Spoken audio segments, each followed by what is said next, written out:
আমার খালাতো বোন আমাকে ভালোবাসে না, ভালোবাসে নাকি আমি জানি না, কিন্তু মাঝে মাঝে আমার খালাতো বোনের সাথে কথা বলি এবং আমি আমার খালাতো বোনকে বিয়ের প্রস্তাব দিয়েছি। আমার জানা মতে মাশাআল্লাহ, কে বলল রে, তুই নাকি রে? আচ্ছা বাবুরা, আমি আমার খালাতো বোনকে বিয়ের প্রস্তাব দিয়েছি।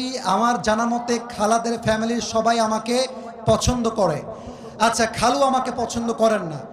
আমি আমার বাড়ি থেকে প্রস্তাব দিয়েছি, তারা বলছে আমার খালাতো বোন তাকে মাওলানা পাস করে, বাবারে বাবা, মাওলানা পাস করিয়ে বিয়ে দিবে, কনফার্ম জান্নাতি, মাশাআল্লাহ।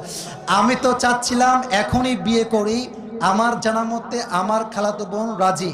এখন মূল কথা হচ্ছে সে কি করবে, এই হচ্ছে তার মূল প্রশ্ন। সে আদৌ বিয়ে করবে নাকি করবে না। Even the most interesting matter is সে তার বয়স, ঠিকানা, কয় নাম্বার সন্তান, তার বয়স কত, মেয়ের বয়স কত, 14 গোষ্ঠী লিখে রেখে দিয়েছে এখানে।